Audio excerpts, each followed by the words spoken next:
Hello and welcome to episode 261 of the Thinking LSAT podcast. In State Line, Nevada, I'm Nathan Fox. With me and Ben Olson. Ben, you're in the woods somewhere. You're by the lake. Where are you? Yeah. I'm in Warm Springs, Virginia. I can't remember the name of the lake, but it's really nice. It's clean, which is not always the case with the lakes I've been to in Virginia. I like the wood but paneling you have there on the wall behind you. That's very rustic. It's nice.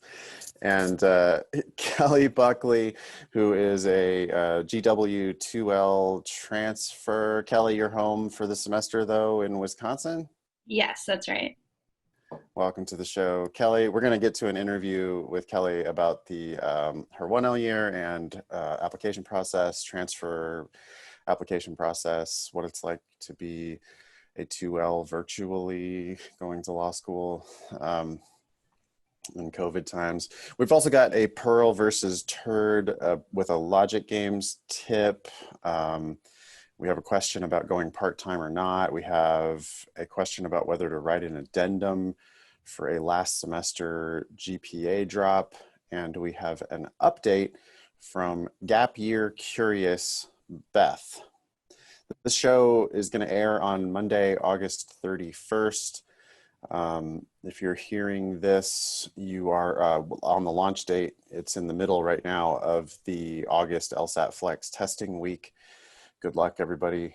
Couple upcoming dates that are important. September 23rd is the deadline to register for the November LSAT. Again, ridiculously far in advance of the actual testing week. They did announce yesterday. Moved up. It was moved up 7 days. So, so they announced it yesterday. Yeah, that the November test is going to be a flex. That's not any surprise to anybody, but also moved the deadline up for registration. Great. Because it takes longer, Ben, to arrange an online test than it does to arrange an in-person test. Yeah. It's more resource intensive, you know. Anyway, October 3rd is the start of the October LSAT Flex testing week. If you're not already signed up for that, it's too late. The November LSAT Flex is going to start November 7th. Again, the registration deadline for that is September 23rd. You can email the show, help@thinkinglsat.com. Leave us a review on iTunes if you like the show and you want to introduce it to other people. One of the best things you can tell a friend for sure, but one of the best ways is to leave us a rating and a review on iTunes. We already covered the announcement that the November LSAT is flex. No big deal there. All right. Kelly Buckley. Ben, you know Kelly better than I do. Kelly took your class in DC. Yeah. And I'm thinking that was the summer of 2018. Is that right, Kelly? That's right.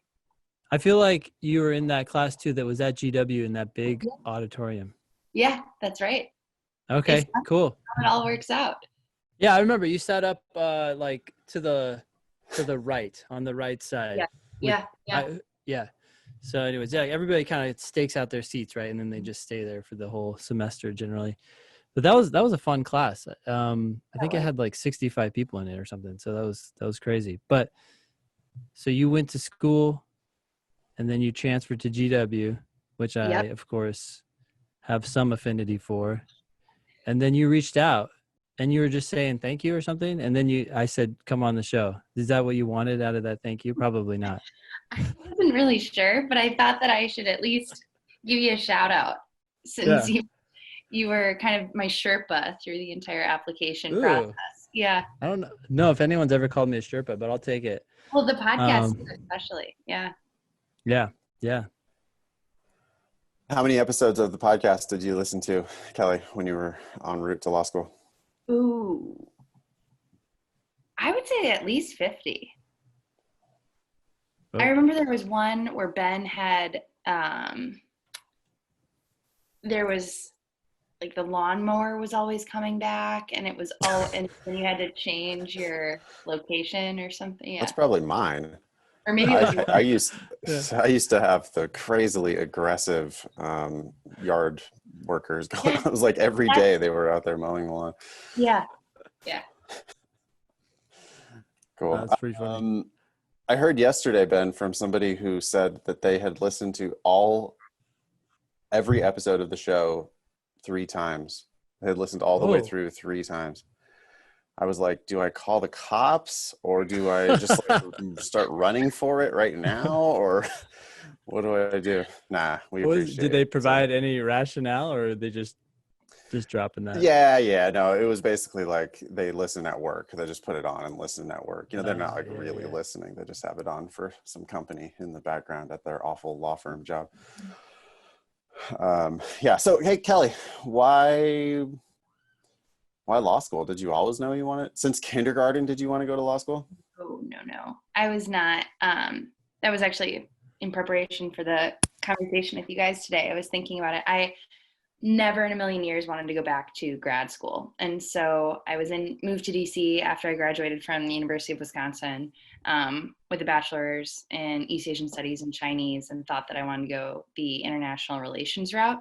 But then quickly realized everybody in DC, I think it's 1 in 3 in DC, have a JD. And then decided in January of 2018 that I was going to take the Lsat in September.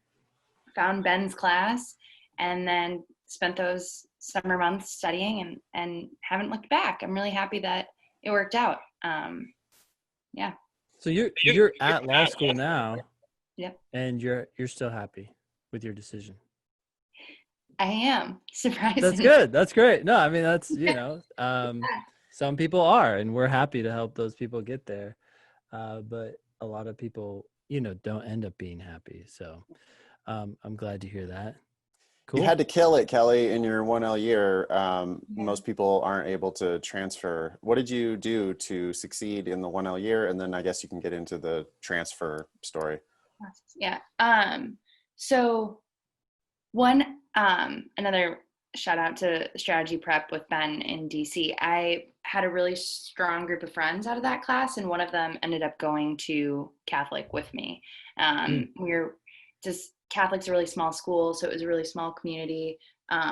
She and I are still friends, and we had a great group of girls. And I would say that my key takeaways were just going in and try to be as happy as possible, and like take each day with a genuine curiosity for each subject, because there's a lot of room for people to start competing with each other and like gossiping. I don't know. It's like everybody revert to high school, that 1L first semester. Yeah.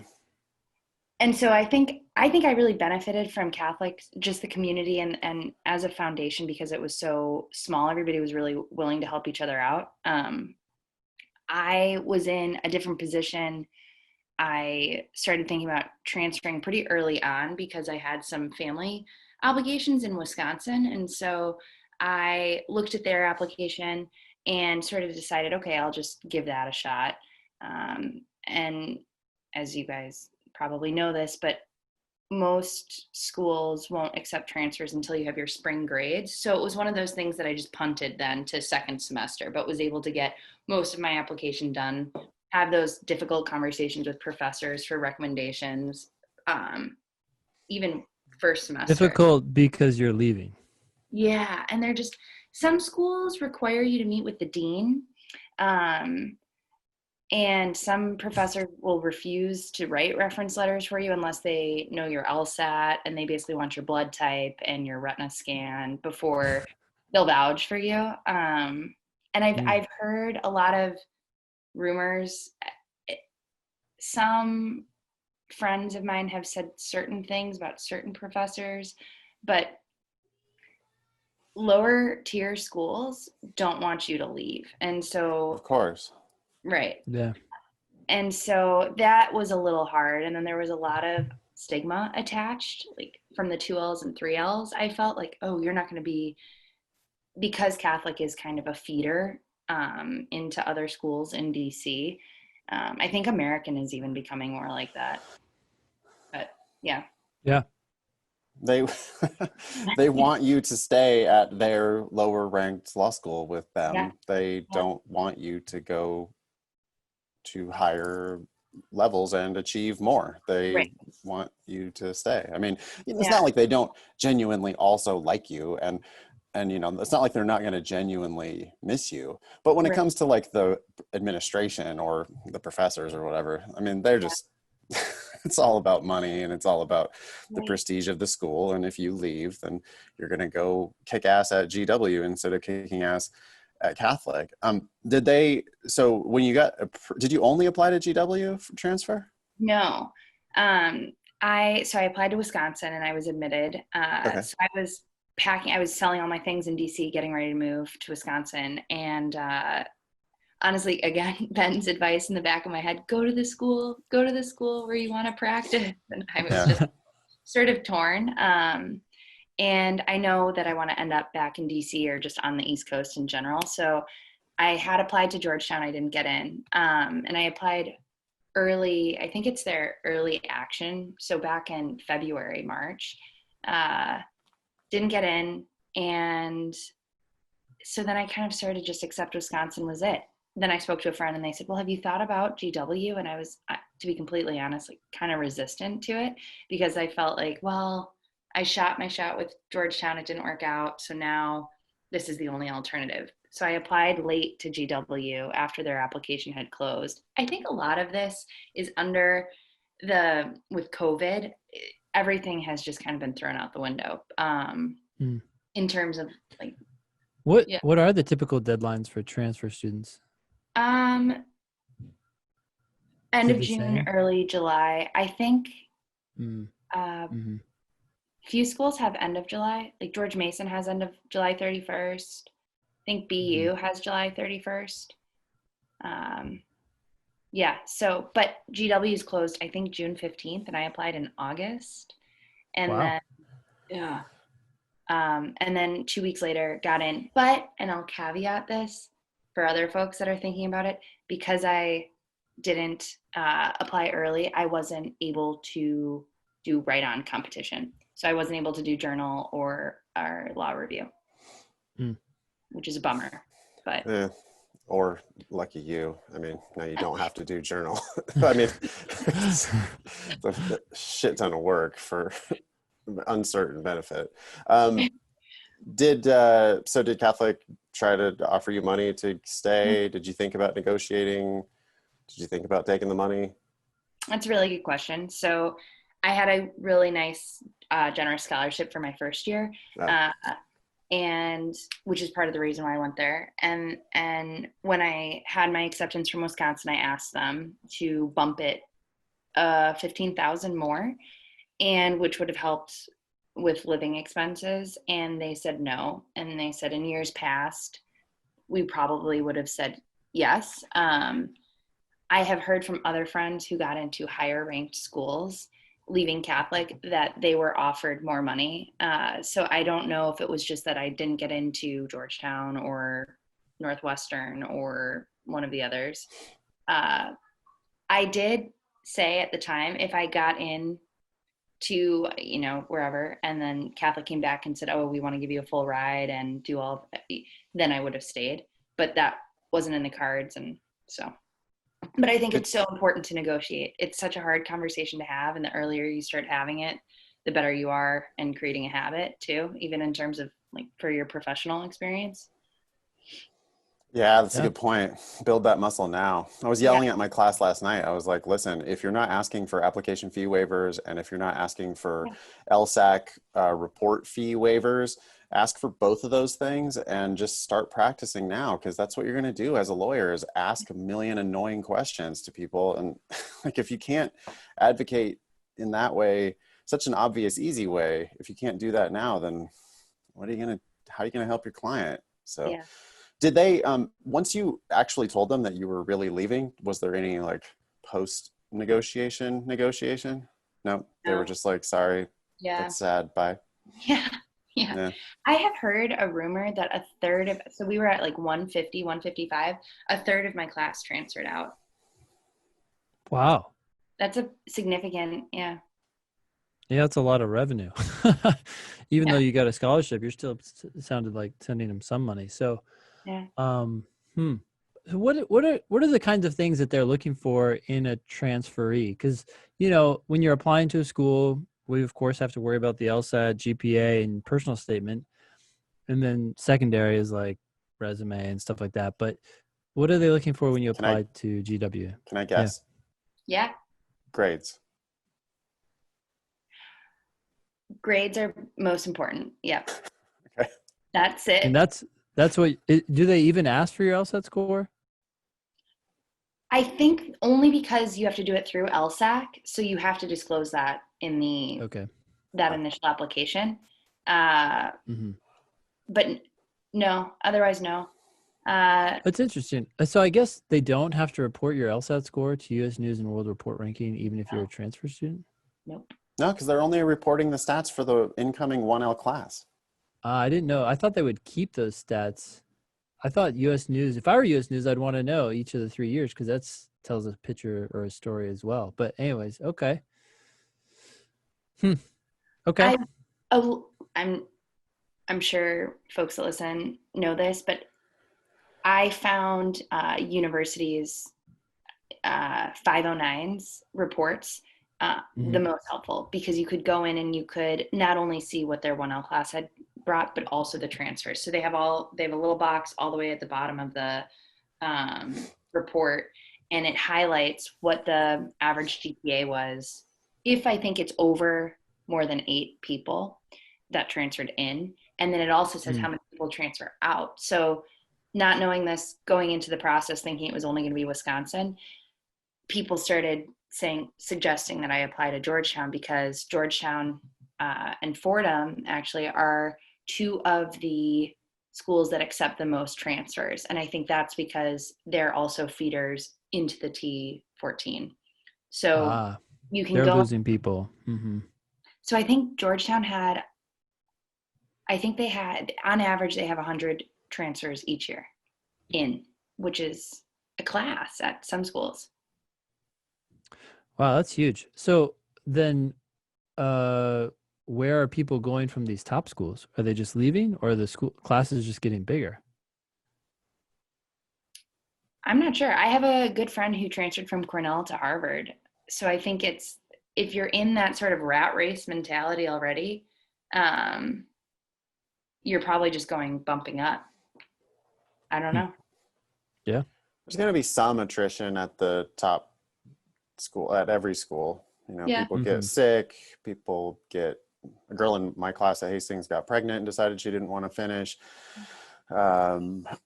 People decide that they just have other stuff they want to do with their lives. So there is going to be some attrition that they're going to fill up. Might also be because of clinics and externships and electives and whatever, they're not just jamming people into one room to take contracts or whatever in your 2L and 3L years. They might just be able to accommodate more students potentially. Yeah. And that's more revenue for them in a lot of cases. Yeah. And it doesn't show up on their 509s, right? So if you're like, that actually is a strategy for an elite school, is to have like tighter admission standards for your 1Ls and then accept a lot of transfers, because it's just like free money and it doesn't hurt your ABA numbers, doesn't hurt your public data. And your risk is lower, right? I mean, because they've already succeeded. Yeah. Yeah. Like, actually, you do well in law school? I said that was a strategy for an elite school, but no, that's a perfect strategy for some just middling school.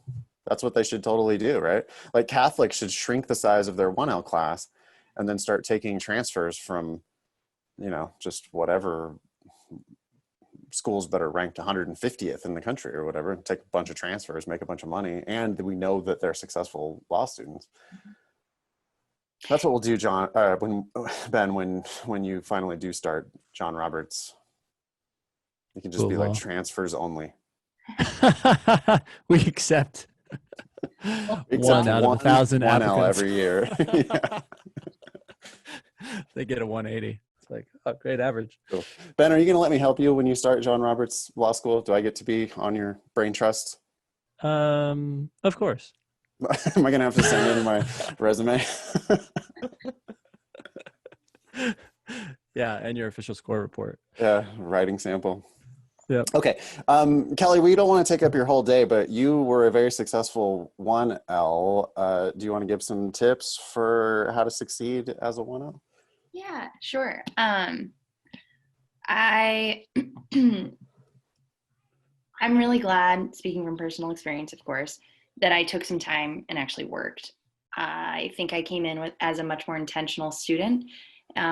Wait, you're a It, non-traditional student? no, I said intentional I student. know, Sorry. but you took a Oh, few years to work before I you know. went to law school. God forbid. Yeah, You're older. I know. How many years did you take off before you went to law school? Almost 5. Holy shit. I Were you know. feeling like super stressed out about I am being now. all of 26 when you were applying to law school? Yeah. Yeah. I think you just keep your calm kind of a little bit more because you're just thinking like all these people are just going bananas and it's a test. However, that is not, I was going bananas too, but because it's residual too. That's one of my pieces of advice is especially first semester, either make a really, really solid group of friends, which I was fortunate and had that, so we could keep each other sane and so you're freaking out. And also just there's no shame in DC at least. I would go home after class and I would just rock out at home and not be in the library where everybody else can compete over whether or not they finished the reading yet. Um, okay, so couple just genuine tips that I wish that I had somebody tell me, because when I asked for advice, everybody just kept saying, "Oh, relax, get beers with friends," and try to just leading into your first 1L, your first year of law school. But I regret not taking advantage of Catholic. I think it was through Cali at the time, but it was sort of like a crash course into your doctrinal courses, like civil procedure. I did not. I did not. I didn't even know what it was, and I also Hmm. this is embarrassing. I didn't even know that there were 2 tracks in law school, that one was litigation, one was transactional. Like that is how little I knew about the legal profession. Well, Um, wait, that's kind of interesting because some schools, I don't feel like GW emphasizes that. In fact, if you want to go transactional, I think they might encourage you to explore, classes that might help you with litigation, just so you're like a more well-rounded student when you leave, because you're going to get plenty of experience in litigation or transactional drafting if you go one route or the other. mhm. So that's interesting. So you're saying Catholic kind of steers their students in one direction or the other. Yes. Hmm. Hmm. I think it's due to resources and just professor availability. Like I've Mhm. noticed just in the difference in my first week at GW, all the electives, the resources that are available that weren't at Catholic. Hmm. Um, Yeah. but Quimby, I thought, why am I going to spend any money on Quimby? I don't need it. Wish I had gotten it. I have it for 2L. Um, Tell our listeners what Quimby is. Quimby is okay. So I've just had my first free trial, so I'm still navigating it, but Hmm. it's kind of a catch-all. They have briefs, just like LexisNexis does too, their case briefs. Mhm. I relied on those heavily my first semester of 1L, the Lexis ones. But Quimby is great because it also has little videos and actually kind of gets in, I think, in terms of like passive learning too. It's entertaining. There are other study aids that are available too that I haven't dived into, but the briefs are amazing and in my opinion, again, superior to the ones on Lexis. But I was I was leaving my job, going into law school, didn't have any money. So I was just taking whatever was free and available. I didn't want to spend the extra money on Quimby. They also have, I think, outlines available. And so does Barbary. I had a free subscription to Barbary my first year at Catholic, and I thought that that was really helpful. So that was another thing. If the earlier you know that you're going to law school and you know where you're going, to reach out to the librarians or maybe the dean of students, whomever it would need to be, and find out what access your school has, and just making, if you're somebody like me, kind of type A, a little nutty, and has no background in the material, and you just want to kind of do some sort of a just tip of the iceberg, just start familiarizing yourself with like the core classes that you'll be taking that first semester. I didn't know what a holding was even. Yeah. So It's a whole new vocabulary for so many people. I mean, I went from econ, which was mostly math, to like, what the hell is going on here? yeah, But what kind of blows my mind as you're talking about these resources is it takes me back to the books that we could buy that were third-party books. It's like law school doesn't engage in any sort of teaching. They just engage in like debate, and you've got to take it upon yourself to get familiar with what is that case actually saying. It's like almost beneath the professors to take the time to be like, well, this is what's actually happening. They just want to dive into the nuance, and yeah. it tosses people around because they have no idea how it fits into the bigger picture. Yep. That's exactly. That's also what Quimby has is for the concurrences and the dissents. It actually breaks those down and has little summaries of those too. And I found professors, especially second semester of 1L and now even this first week, they want to get into the back and forth, and they want to know, okay, well, if you're a police officer and it's a Fourth Amendment, well, then how, as the prosecutor, what would you be doing? And then what would the defendant? And I just didn't know. So Quimby's a great tool just to kind of have in your back pocket. They also have, I think, podcasts and little lessons that my friends would listen to on the metro going to school. The other kind of big piece is meet with professors. I don't think anybody told me that. Catholic was a small school, so I had plenty of opportunity to stay after class and ask questions, but do take advantage of that, because it's not going to be the career office at your school that's going to help you get a job. It'll be your professors and kind of who they know. And the earlier you start having those conversations, other opportunities like research assistant, that sort of stuff may open up. I just interviewed Mike, a former student. He said the same thing. He got his job through one of his professors. So that's interesting. Now I'm wondering, like, you did all this work and you must have gotten good grades. If you're willing to share, like, how high were your grades and how high do you feel like they needed to be to transfer to a place like GW or Wisconsin? Like, where in the class do you have to end up? I would say, this is a great piece of advice that I got from one of my professors at Catholic. He said, if you're in the top 10 to 15% of your class right now, stay, because those same opportunities will be available to you if you're middle of the tier at a higher ranked school, like at GW, Georgetown. But he said, if you're not in that top 15%, consider leaving, because you'll just have that name recognition and it'll be easier to get your foot in the door through alum or networking. So that was sort of the calculus that I had. I was not in the top 15%. Because of COVID, we ended up not having rankings. So I don't know where I ended up falling, but I'm happy to share. Like, my GPA was a 3.3, which isn't great. And in part, this semester was kind of crazy, but I was shooting for higher grades, and my first semester grades were decent. So, one thing that I forgot to mention earlier when we were talking about it, most transfers, you're not going to receive scholarship. That's just kind of a blank. If you do, it'll be 5,000, maybe 10,000, but it's nothing. So that was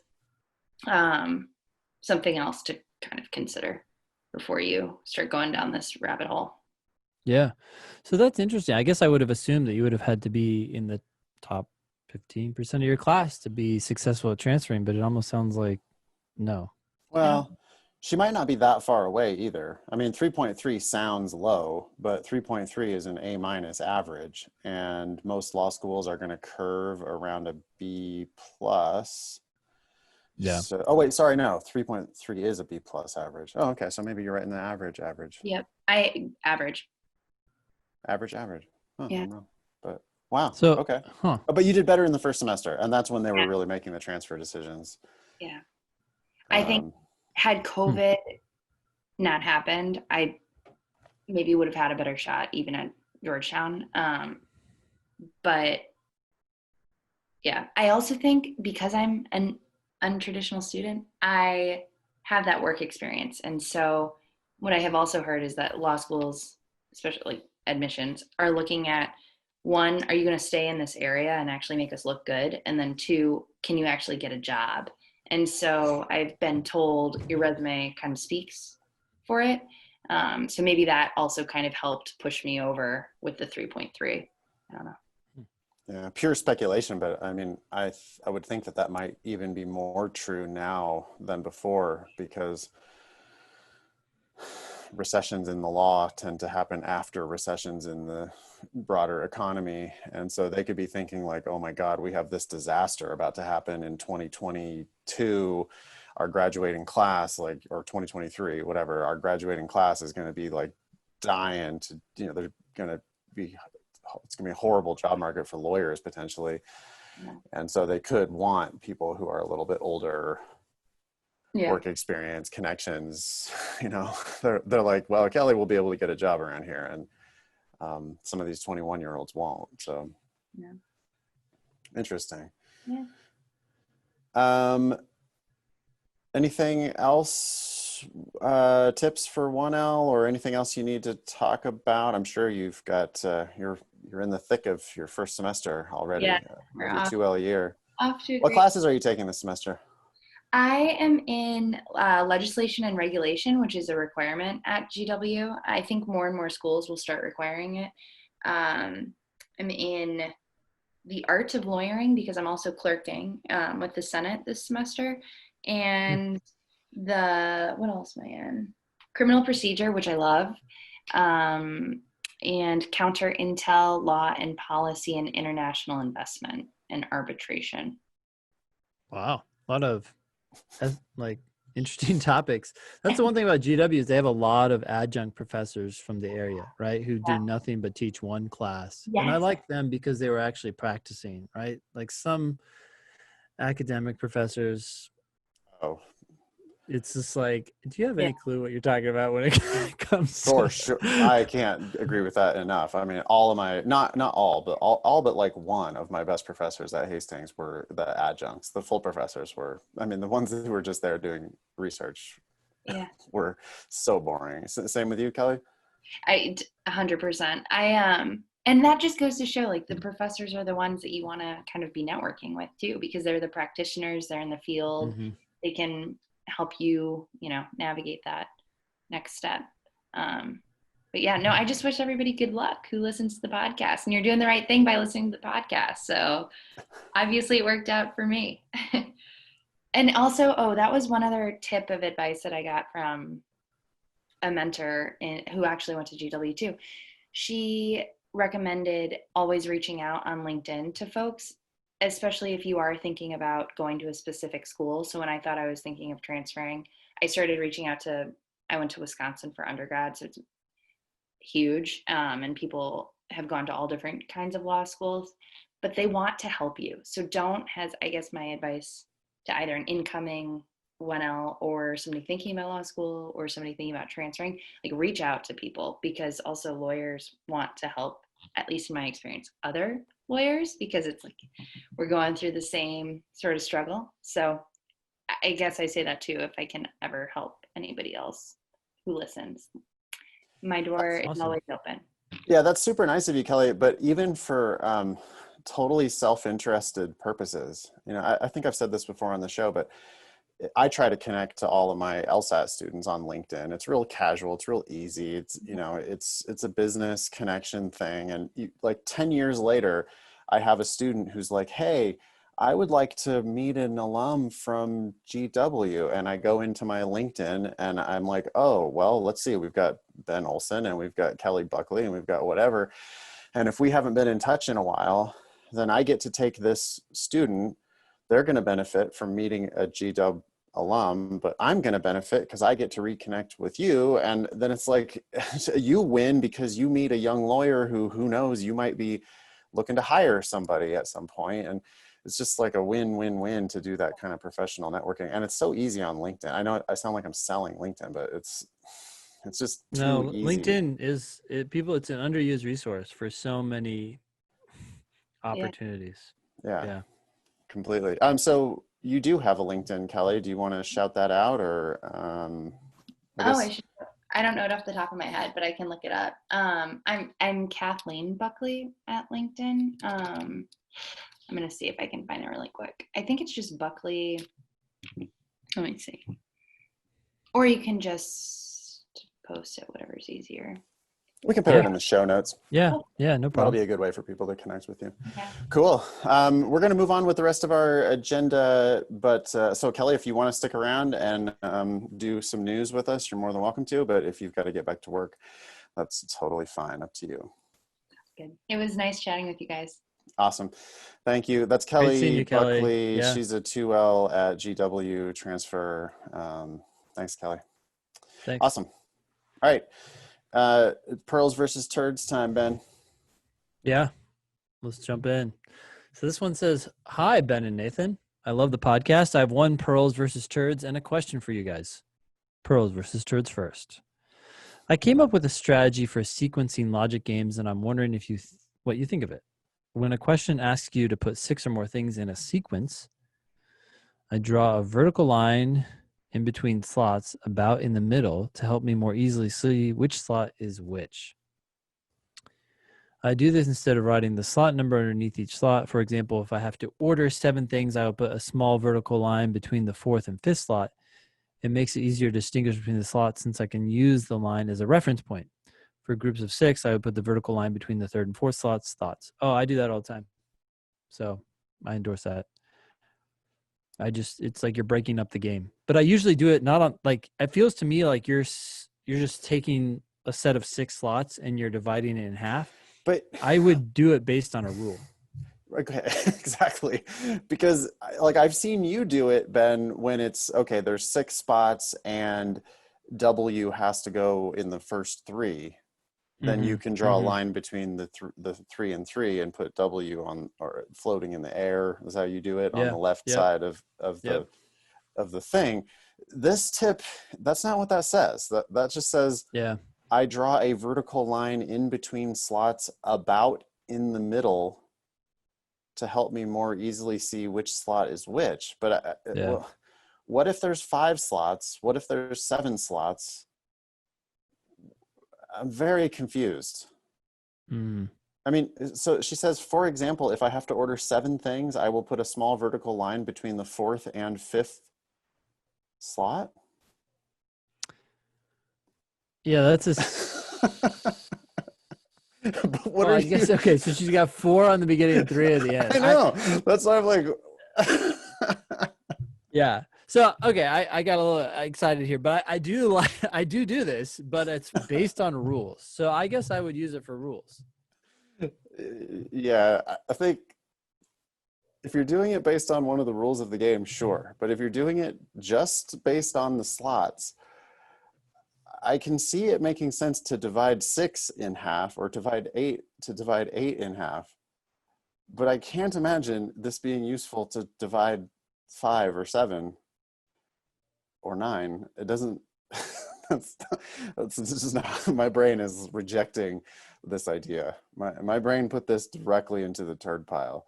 You had it as a pearl, but you were thinking about a rule that gives you a reason to do this.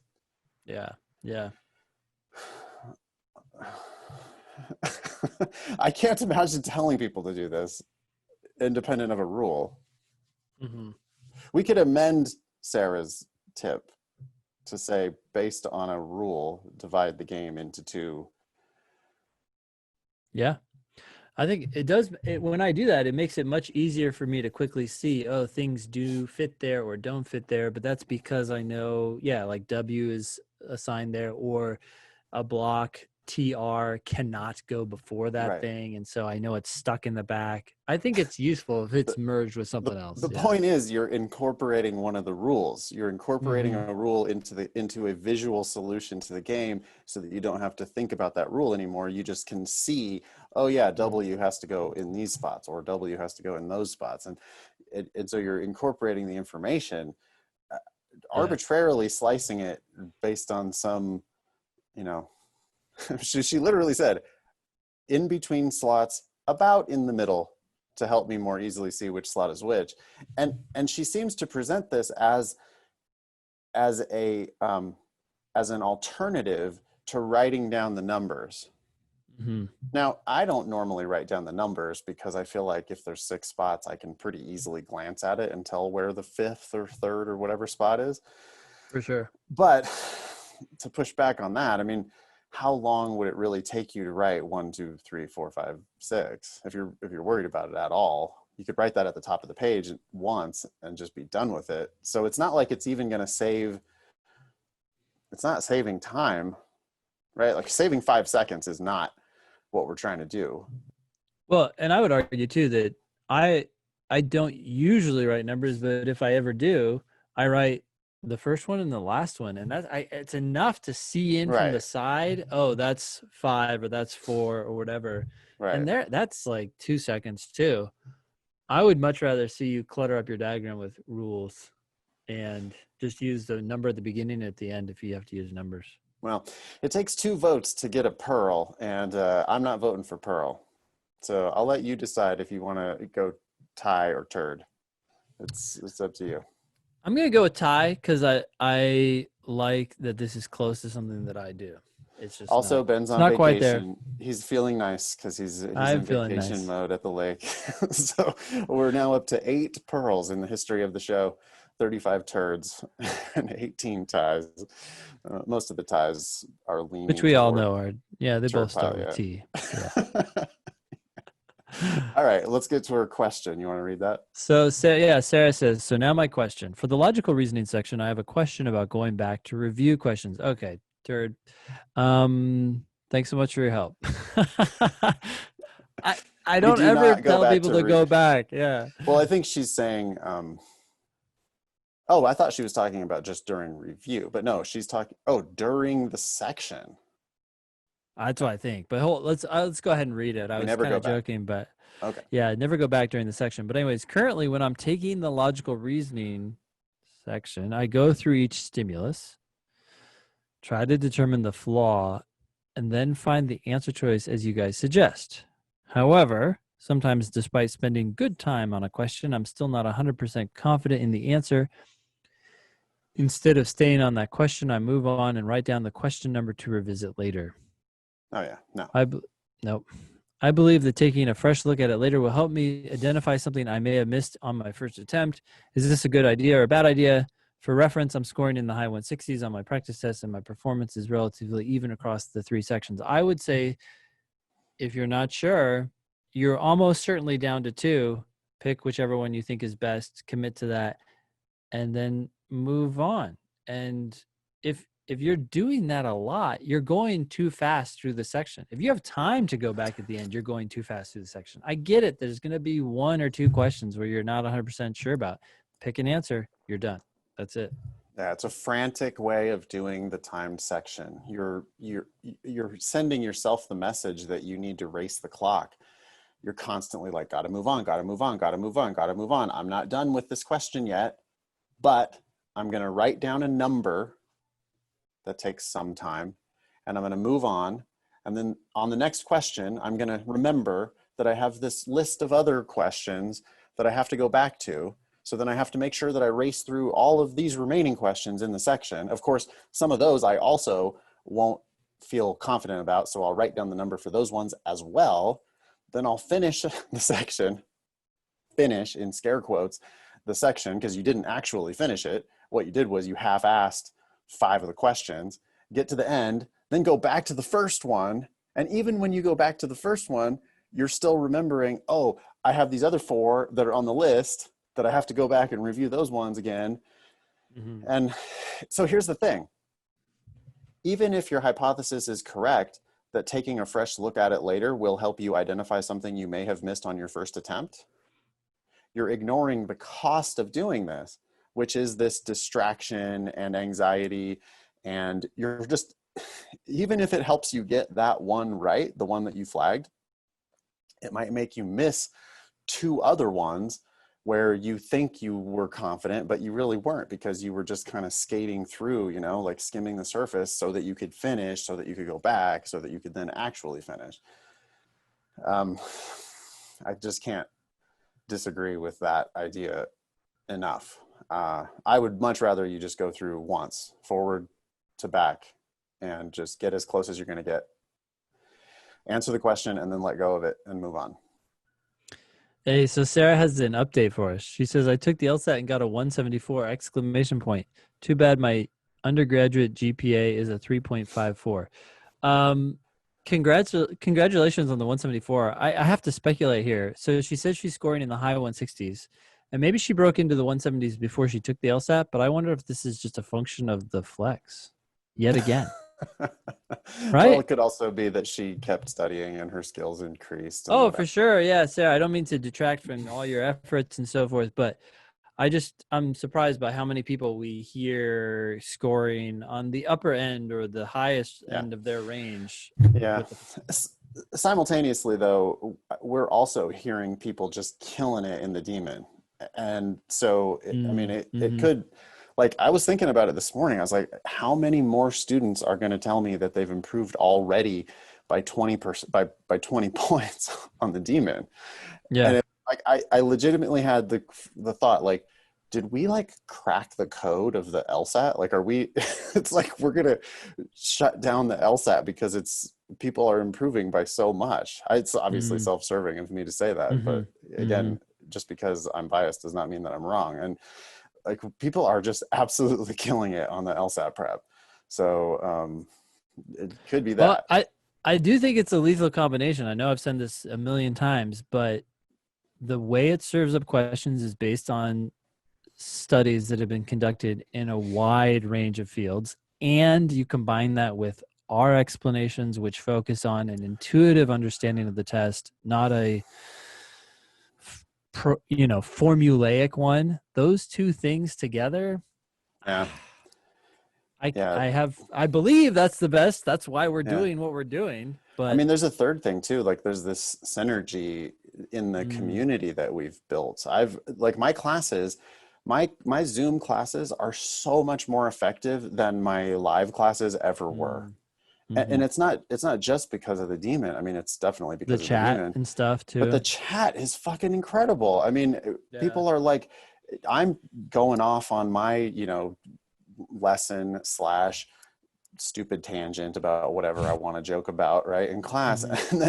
And simultaneously people are like asking questions and getting responses, mostly good, without interrupting, because it's chat. silent. Yeah. No, I don't have to yell at the kids for chatting in the class, which I used to have to do, like, hey, in the back, I can hear you. Could you please not do that? And instead now there's this chat that's going on where it's silent, and I scan it, and sometimes people say stupid things, and then I have to call them out for it and say, like, well, no, actually that's not correct. Mostly though, the students will actually self-police it, right? Because I've got students who have been in the class for a while, and they've got it, and they're helping. But the thing I really wanted to say is that they're helping each other out in ways that I never could have anticipated. And I don't know, I've said this to you a million times, but I love teaching in Zoom. It's so much better than that live classroom instruction. If we go back to the way it was before COVID, and people start offering live LSAT classes again, I guarantee you your live LSAT class sucks compared to what I'm doing in Zoom right now. There's no fucking way your Kaplan class in Omaha is going to be, it's not even going to touch what we're doing in Zoom. And it's not just me either, because I mean, all of our other teachers are killing it as well. People it was fun to teach. Yeah. Oh, I was just going to say, it was fun, just piling on here, but it was fun to teach that personal statement workshop with you. And it was like, every time I look back at the chat, it's like 77 new comments. I'm like, okay, I can't like digest all this. Yeah, you got to have some help. Like Stella does a kick-ass job helping me monitor the chat in class. So if I miss something, she'll say, hey, do you want to answer Jacqueline's question about whatever? And I'll go, yeah, thank you. Go back and actually answer that. I'm hearing a lot these days. There's this, like, people just make blanket statements of course, I'm guilty of that as much as anybody else or more, but Mm-hmm. you hear a lot of people saying online education sucks. Mm-hmm. Yeah. And I'm willing to buy that online education sucks for 5-year-olds. Like teaching Mm-hmm. kindergarten online. My sister is a kindergarten teacher, and teaching kindergarten online indeed is a nightmare. Yeah. And maybe even teaching 7th graders. We had a student in class last night who teaches 7th and 8th graders. And Mm-hmm. he was like, you could tell that he was like shell shocked from trying to teach these kids online. And so I'm willing to buy that teaching, kids with behavior problems online might suck.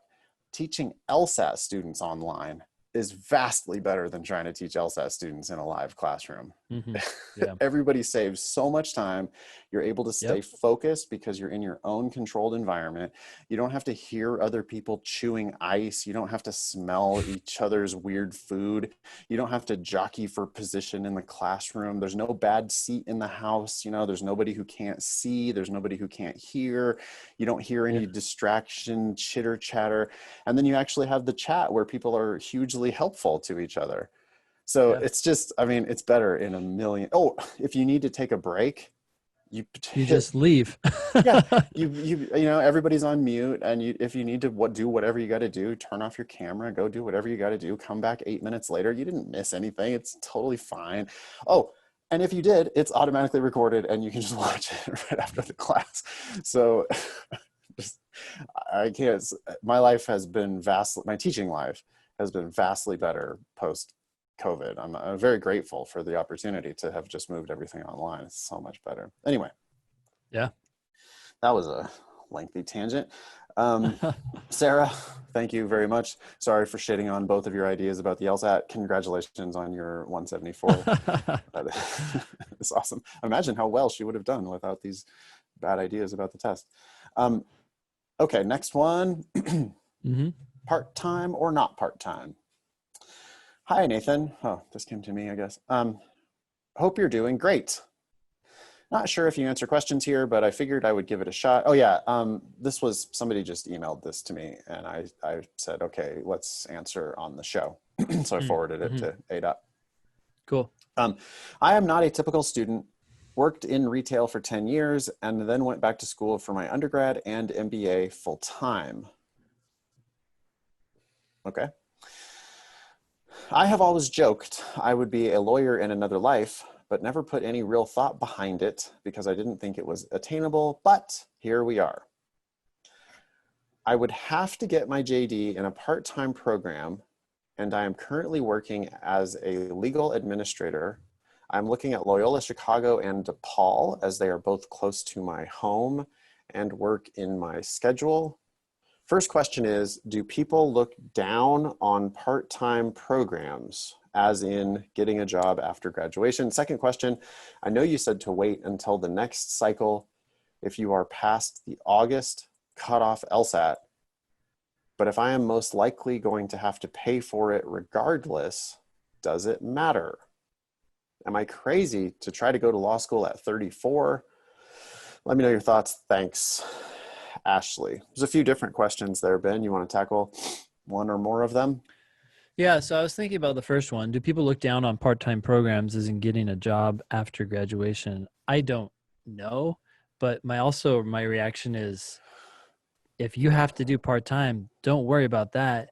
I think so much more matters on how well you do in school and whether you follow the advice of, what was her name? Rachel Gezershay, and just start networking. Get out there. If you do that and you're in the nighttime part-time program and people generally look down on that, you're going to overcome whatever negative effect that bears on your process. So I don't know. I don't think it's a factor to consider. I think it varies wildly school by school too, right? I mean, there might be some schools. I mean, there certainly are some schools where the part-time program is more prestigious than the day program, or at least they have harder, like higher LSAT and GPA numbers. I can't imagine it being bad to go to the part-time program at one of those schools where the credentials of the students are actually higher. Yeah. At other schools, I mean, it's possible that there are some schools where the part-time program is looked down upon, but that's going to vary community by community, and you need to meet people, you need to meet alums of the program you're thinking about going to. Like, talk to the school, tell them, hi, I want to do XYZ type of legal work. I want to talk to one of your alums from this program that I'm thinking about going to. I want to talk to one of your alums who does this work. And if they can connect you to those people, then obviously people don't look down on those part-time programs. If they can't connect you to those people, then maybe that school can't help you reach your goals. Yeah. It's kind of blanket advice, no matter what program you're thinking of, whether it's full-time or part-time. Yeah. And just to clarify, that book by Rachel Gezersay is the Law Career Handbook or something like that. Playbook, maybe.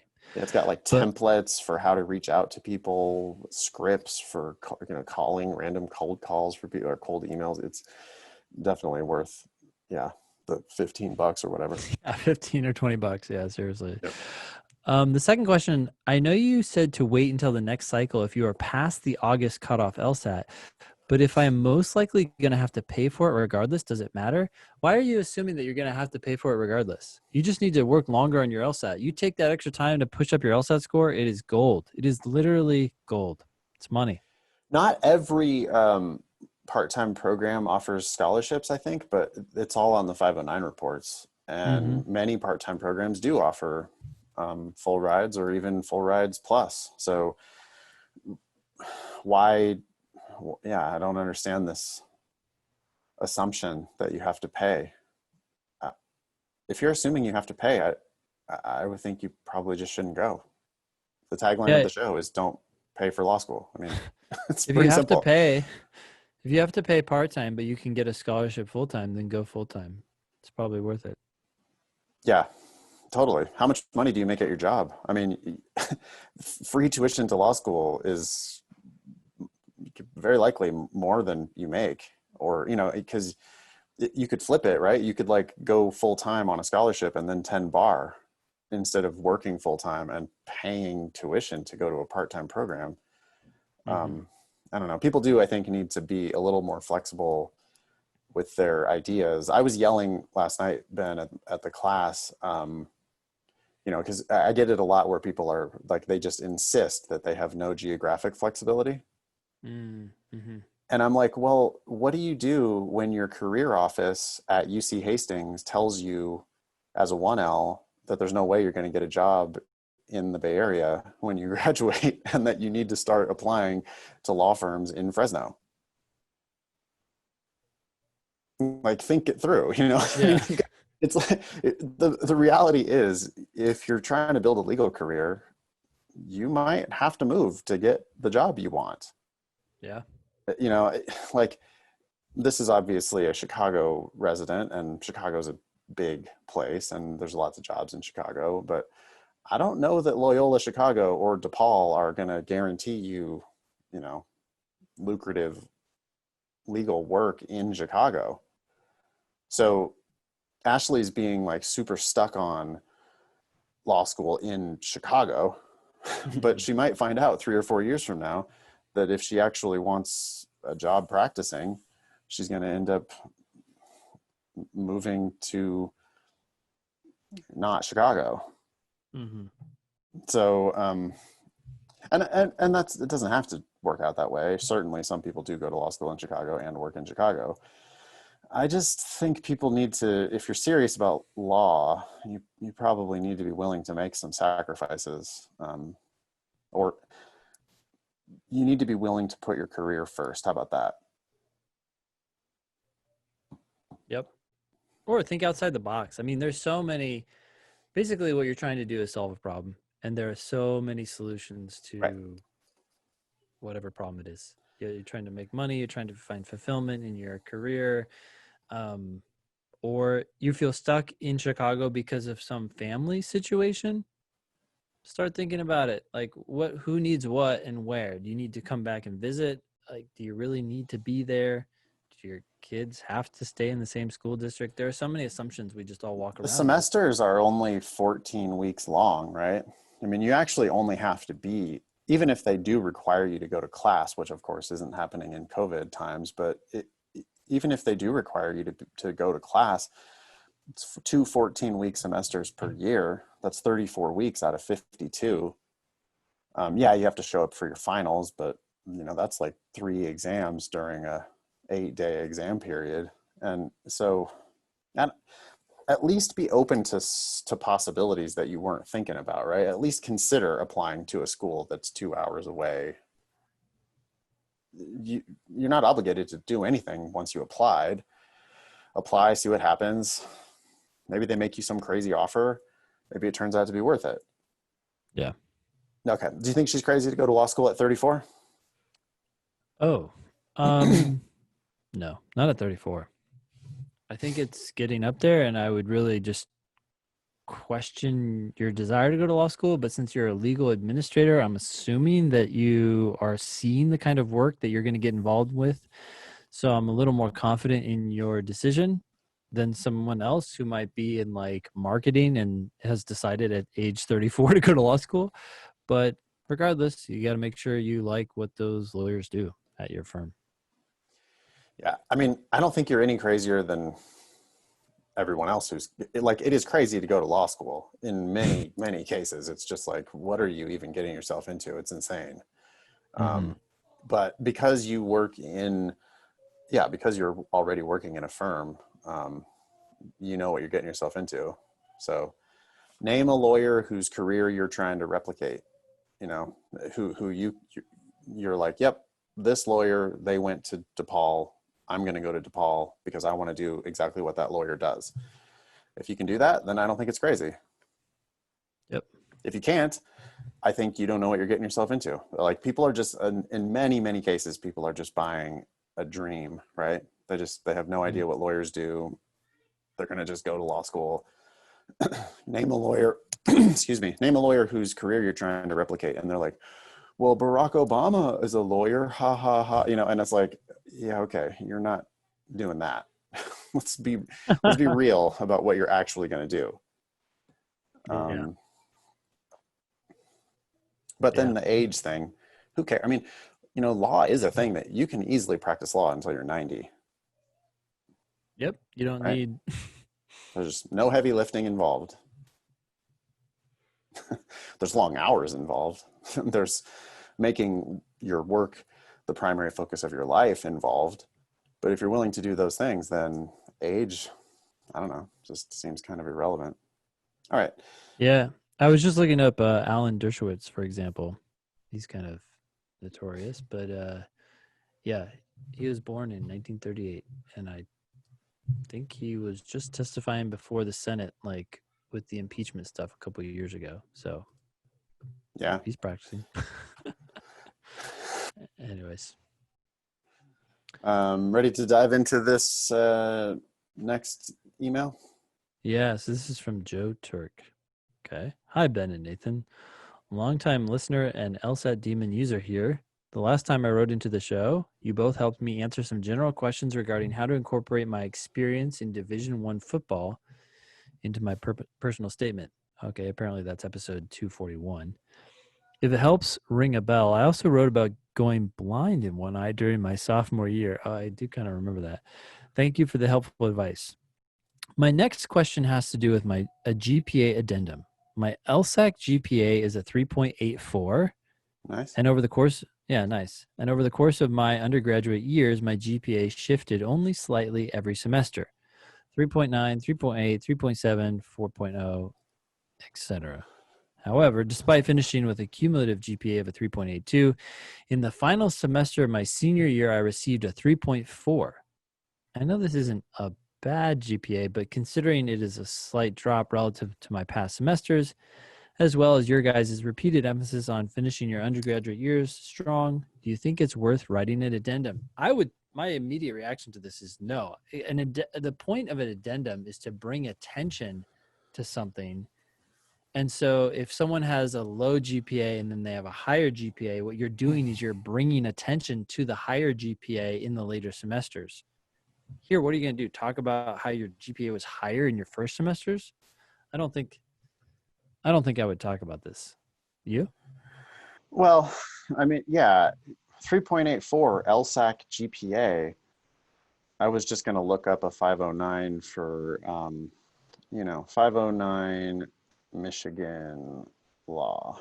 Michigan is a top 14 school. Everyone would agree, one of the best law schools in the country.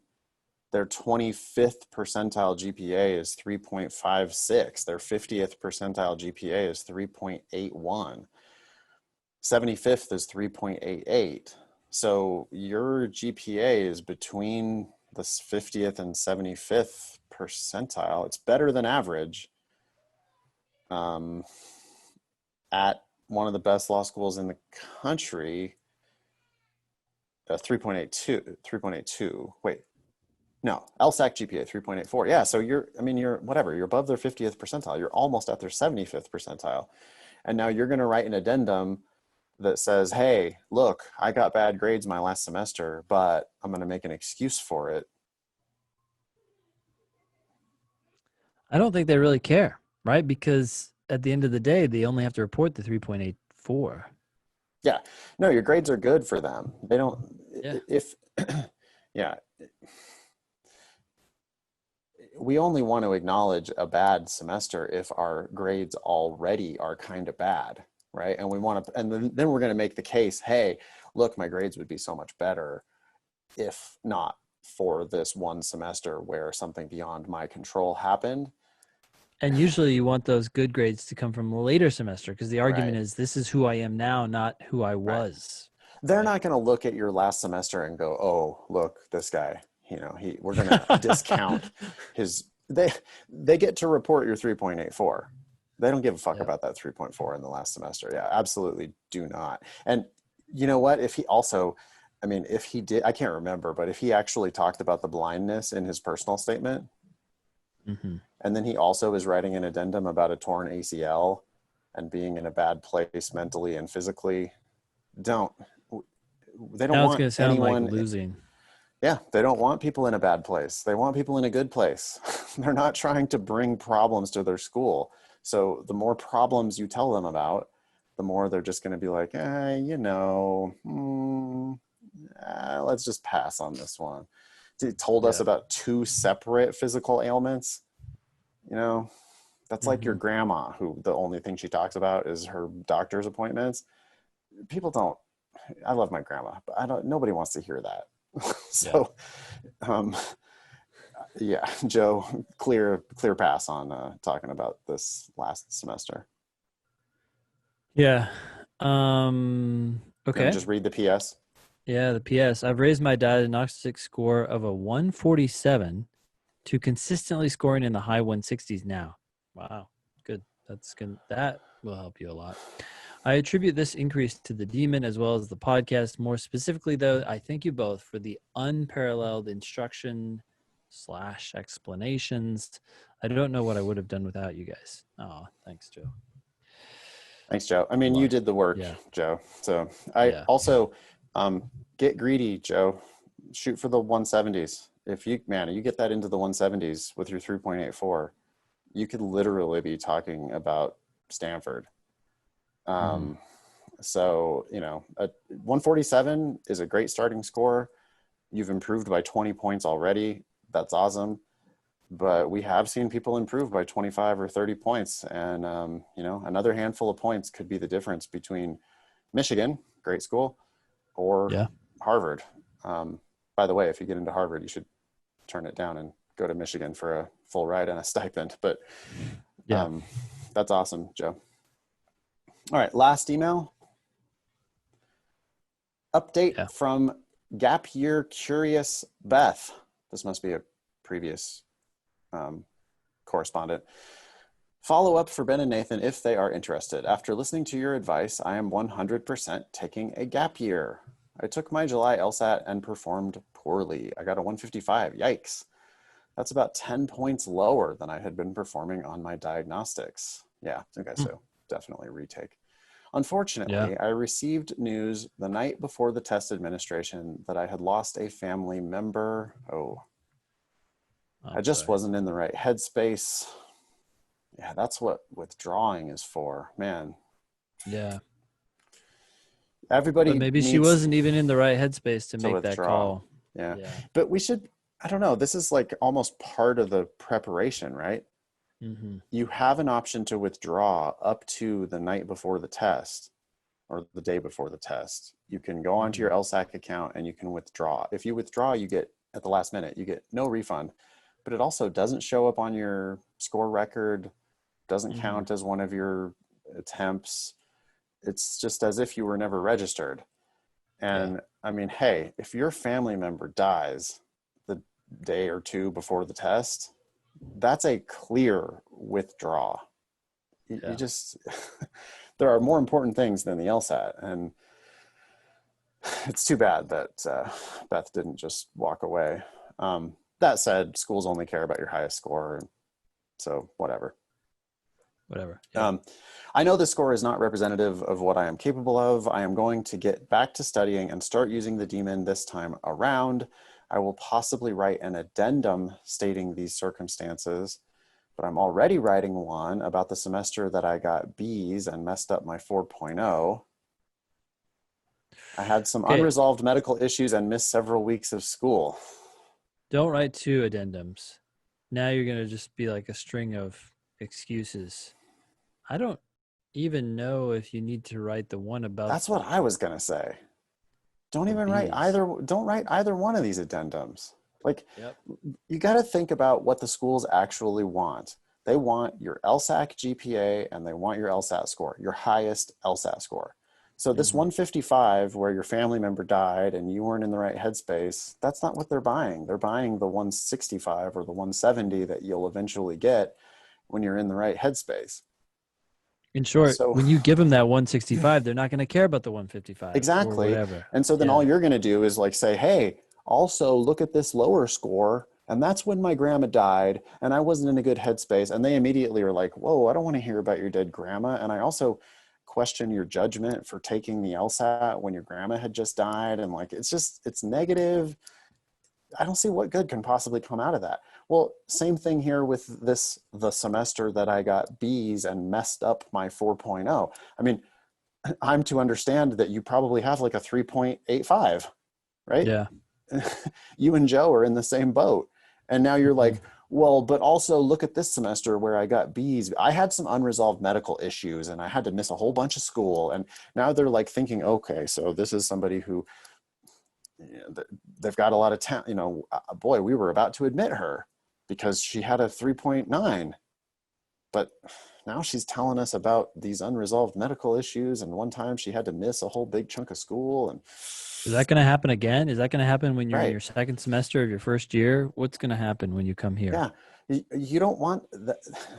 Think about the messages you're telling them. If you send both of these addendums, now all of a sudden, instead of, oh, she's a 3.85 and a 170, automatic admit. Now it's like, well, she's a 3.85 and a 170. We'd love to have her, but she's telling us about her dead grandma. She's also telling us about this medical problem and she had to miss a bunch of school. It's like all you're doing with these addenda, all you're doing here is muddying the waters. Yeah. Right? You're giving them reasons not to admit you. You're giving them reasons to doubt. These addenda should be reserved for if you're trying to spin bad news into good. What you're doing here is you're like spinning good news into bad. Yeah. That's what Jojo's trying to do too. I get it. I think that people feel like if others can understand what they went through, they'll sympathize with them and but that's just not how it works. You got to put yourself in the position of the law school trying to put together an A team. And all of a sudden you're like, yeah, I know I didn't score as much in that one game, but that's because I was in this bad headspace. And all of a sudden they start judging, should you have been in bad headspace? Should you, and you're just bringing attention to something that's negative when the vast majority of your application is positive. Just keep them focused on that. Yeah. Lawyers just naturally, lawyers are going to make the argument on both sides. So even if they do feel sympathy for you, even if they are like, oh yeah, wow. Okay. So, we can totally discount the 155 because her grandma had died. And we can totally discount this one semester because she had these medical issues. But the lawyer in them is going to go, well, let's think about what the other side would say. Because the other side would say it was an error of judgment for you to take that LSAT when your family member had died. What kind of a monster are you that you still are going to go take the LSAT even after your family member had died? I'm not making that argument. That's an argument that could be made, right? And it's like, or in the same thing, like, oh, really? Oh, so unresolved medical issues, and you're going to use that as an excuse for a bad semester? Why didn't you just withdraw? Why is this still on your record? Do I even believe that you had these unresolved medical issues? You know, oh, what was that? A drug problem? Like, they just, you got to think about what the negative, because I assure you that lawyers looking at these arguments are going to be thinking about it from both directions, not the direction that is solely beneficial to you, but also they're going to think about the other interpretation of those same facts. So just be careful. I mean, this is an example of like just people talking too much, right? Like, you've got a good LSAT, you've got a good GPA, write a good personal statement, get a couple letters of recommendation, you're in. Yep. You know, don't give them excuses not to admit you. Okay. Also, I showed my parents the podcast and they were thrilled. I guess none of us realized I was capable of going to a T14 school because I go to a state college. We are going to begin working out the logistics of taking a year off, and I will be applying for internships to keep myself occupied during the fall and spring semester that I would be out of school. Thanks again, Beth. Are you thinking she should get a job? No, I'm actually thinking that there is one major project that she has not yet completed. The LSAT. The LSAT. You're fantasizing about a T14 and fantasizing about, you know, making big plans for the rest of your future before you have your LSAT score on record can be a mistake. Now, I'm not saying that you need to study for the LSAT full time, not by any means. I just want to make sure that as you and your family are getting super excited about the prospect of you going to Michigan or wherever, you really do need that 170. It seems like you're capable of it. Your diagnostic or your practice tests were up into the mid 160s. If you really prepare this time, you should be thinking about bumping that up into the 170s. And that really should be the primary, not to say that it's going to consume your whole life, but I mean it when I say I want your best hour a day. You know, like, let's structure your life. Even if you're not LSAT studying full time, if you have the opportunity to do so, let's structure your life around the LSAT. At least decide that that's the first thing every day, or the most important thing every day. And once you're done with it, you're done with it forever. But until you're done with it, it needs to be your focus. So all this logistics of taking a year off and stuff, I don't know. That seems like putting the cart before the horse. I agree. Okay. I know you got to hit the road, Ben, so we'll wrap it up there. Join the Thinking LSAT podcast group on Facebook. We have pages at LSAT Demon and at Thinking LSAT. You can follow at Thinking LSAT and at LSAT Demon on Instagram. Follow at nfox, that's me, on Twitter. I actually do use Twitter. Follow at Thinking LSAT on Twitter. We got all the social media, man.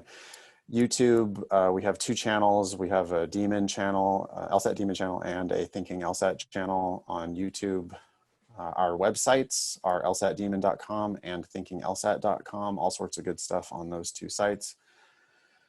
That was episode 261 of the Thinking LSAT podcast. Thanks all y'all for listening. Nice knowing you. Don't pay for law school.